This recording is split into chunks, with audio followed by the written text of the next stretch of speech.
हमारा समाज का लोग हमको यहां तक पहुंचाया है, न कि हमको कोई नेता पहुंचाया है। सूरज यादव जी के पिताजी बेटे के मौत के गम में दम तोड़ दिए। सूरज यादव की जब हत्या हुई तब आप नहीं गए, दिन दहाड़े गोली मारा गया, आप नहीं गए। कौन जाएगा? लोग लाठी चला चला करके, लाठी खा करके आपको वोट देता है यादव समाज।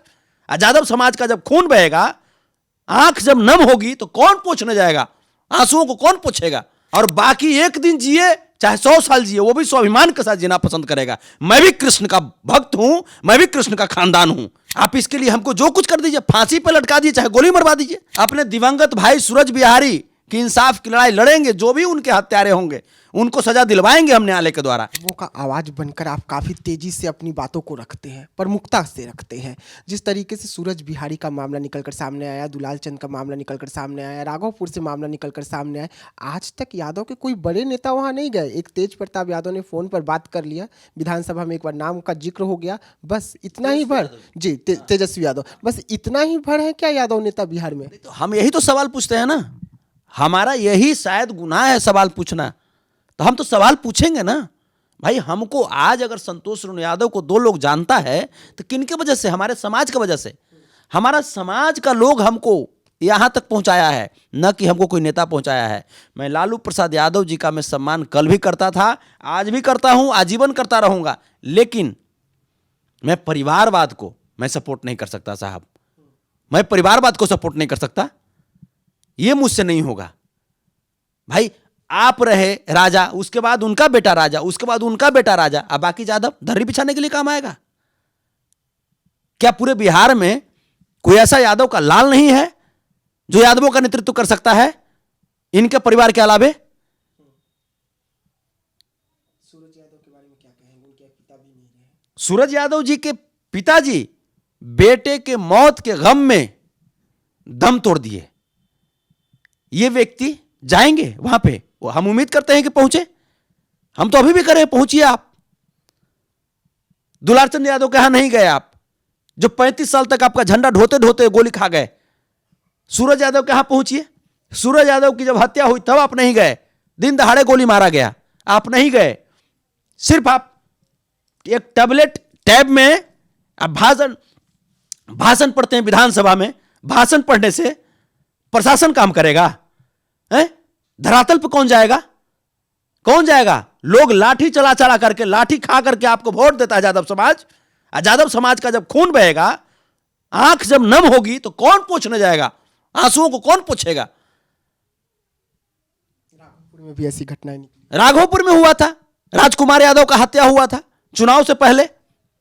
क्या तेजस्वी यादव जी एक भी बार बोले? क्या तेज प्रताप यादव जी एक भी बार बोले कि हत्या कौन किया? आज तक उसका जांच हुआ? वो चुनाव लड़ने वाले व्यक्ति थे। हत्या कौन किया, हत्यारा कौन है, इसकी आज तक जांच हुई है? आज तक नहीं जांच हुई। तो भाई यादव समाज का अगर कोई व्यक्ति मरेगा, अगर उसकी मौत होगी, उसके साथ अगर दरिंदगी किया जाएगा, तो संतोष रेणु सवाल पूछेगा। और सवाल पूछने पे आप किडनैप करके हमको झुकाने का प्रयास कीजिएगा, तो संतोष रेणु यादव करीब करीब आधी उम्र स्वाभिमान के साथ जिया है, और बाकी एक दिन जिए चाहे 100 साल जिए, वो भी स्वाभिमान के साथ जीना पसंद करेगा। मैं भी कृष्ण का भक्त हूं, मैं भी कृष्ण का खानदान हूं। हमारे अंदर भी कृष्ण का खून है, और हमको यादवों ने बनाया है, हमको समाज ने बनाया है। तो समाज की पीड़ा को समझना यह हमारा दायित्व है। आप जिस समाज में जन्म लेते हैं, उस समाज का कुछ रिस्पॉन्सिबिलिटी आपके कंधे पे होता है।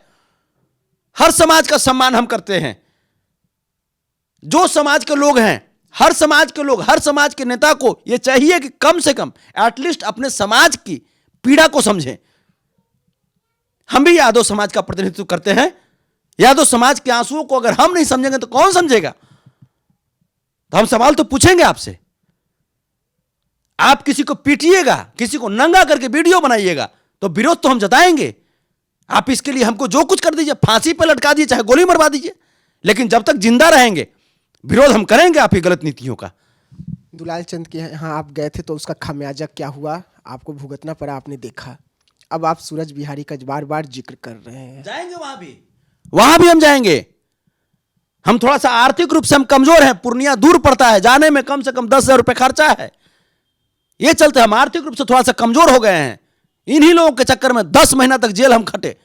जेल खटने के बाद मेरी आर्थिक स्थिति थोड़ी सी चरमरा गई, जिसके वजह से बहुत ऐसा होता है घटना जहां पे हम चाहते हैं कि वहां पहुंचे लेकिन नहीं पहुंच पाते हैं। लेकिन फिर भी हम पूर्णिया जाएंगे, अपने दिवंगत भाई सूरज बिहारी की इंसाफ की लड़ाई लड़ेंगे। जो भी उनके हत्यारे होंगे उनको सजा दिलवाएंगे हम न्यायालय के द्वारा। उनके पिताजी की जो मौत हुई है, मैंने पोस्ट किया है कि मुझे विश्वास नहीं हो रहा कि वो इस दुनिया में नहीं रहे, लेकिन उनकी अंतिम संस्कार की प्रक्रिया शुरू करने से पहले उनकी मौत की असली वजह की तहकीकात करें प्रशासन और सरकार से मैंने गुहार किया है और हम पहुंचेंगे वहां भी। सूरज बिहारी की हत्या तो कर दी गई, गिरफ्तारी के नाम पर 2 लोगों ने खुद को सौंपा है, पुलिस ने कार्रवाई नहीं की है, लेकिन इसके बाद जिस तरीके से कुर्की की वारंट निकाली गई थी उसके बाद 2 लोगों ने सौंप दिया, तो क्या 2 लोगों से संतुष्ट हो जाएंगे यादव समाज के जो बड़े बड़े नेता हैं, संतुष्ट हो जाएंगे कि हाँ अपराधी चले गए? नहीं, वो 2 लोग सरेंडर किया, पुलिस नाकाम है ना, पुलिस नाकाम है।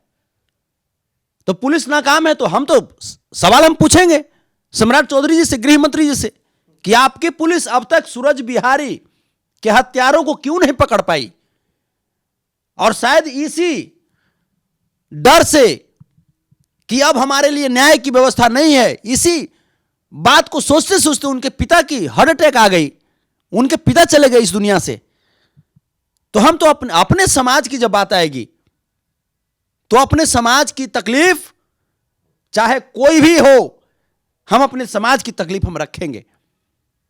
हां, हम किन्हीं समाज को भला बुरा बोलने वाले नहीं है, हम किसी का अपमान नहीं कर सकते, लेकिन कम से कम ऐसे तो हर समाज में तकलीफ अगर आता है उसमें भी हम बोलने का प्रयास करते हैं, लेकिन कम से कम हमारे समाज के लोगों को अगर आंसू कोई बहाएगा तो हम अपने समाज के आंसू को तो पोंछने का काम करेंगे, और जो हमारे समाज का आंसू बहाएगा उसको कानून के द्वारा सजा तो दिलवाने का प्रयास करेंगे हम। और यही हम उम्मीद करते हैं नेताओं से जो यादव के ठेकेदार बन गए हैं, यादव के वोट बैंक के मालिक बन गए हैं, मैं उनसे यही उम्मीद करता हूं। और जब सवाल करते हैं तो ये लोग हमको किडनैप करते हैं, किडनैप करके जान से मारने का प्रयास करते हैं। तो मैं माननीय मुख्यमंत्री जी से, मैं माननीय गृह मंत्री जी से, मैं तेज प्रताप यादव जी और उनके टीम के जितने भी लोग हैं जिनके खिलाफ मैंने शिकायत दिया है, शिकायत पत्र दिया है, उनके ऊपर कार्रवाई करने की मैं मांग करता हूं। 24 घंटा हो गया हमको शिकायत पत्र दिए हुए, अभी तक कोई कार्रवाई नहीं हुई है। और अगर 72 घंटा में कार्रवाई नहीं हुआ तो फिर उसके बाद मैं ऐसी व्यवस्था में जीना पसंद नहीं करूंगा, मैं आत्मदाह कर लूंगा। विधानसभा का जो जिक्र कर रहे हैं, हम बिल्कुल विधानसभा के गेट पे हम आत्मदाह कर लेंगे। हम ऐसी व्यवस्था में जीना पसंद नहीं करेंगे। जिस विधानसभा में हम प्रतिनिधि को भेजते हैं वहां पे कानून बनाने के लिए ताकि हम सुरक्षित रहें, और वही प्रतिनिधि, वही विधानसभा अगर हमें सुरक्षित नहीं करता है, ऐसी कानून नहीं बनाती है जहां पे गरीबों को भी जीने का अधिकार हो, तो फिर वैसी विधानसभा के सामने हम अपने आप को आत्मदाह करना पसंद करेंगे। चलिए, तो देखिए, संतोष रेणु यादव जी थे, आत्मदाह करने की बात कर रहे हैं। बिहार सरकार अगर कार्रवाई नहीं करेगी तो विधानसभा के बाहर जहां से पूरे बिहार को चलाया जाता है वहां पर ये आत्मदाह करेंगे। लेकिन जिस तरीके से इन्हें पहले डराया गया, उसके बाद इनकी किडनैपिंग की कोशिश, हत्या की कोशिश, और ये सब कुछ इसलिए हो रहा है क्योंकि यादवों की जिस तरीके से बिहार में हत्या हो रही है उसको लेकर ये पुरजोर तरीके से नेताओं से सवाल पूछ रहे हैं, अपने ही यादव समाज के नेताओं से सवाल पूछ रहे हैं। और ये सवाल कहीं ना कहीं यादवों नेताओं को चुभ रही है, चाहे वो तेजस्वी यादव हो या तेज प्रताप यादव हो। और उसका परिणाम ये है कि इनकी हत्या की साजिश जो है बिहार में रची जा रही है। तो ऐसे तमाम खबरों के लिए रहिएगा देशवा न्यूज के साथ, दीजिएगा इजाजत, धन्यवाद।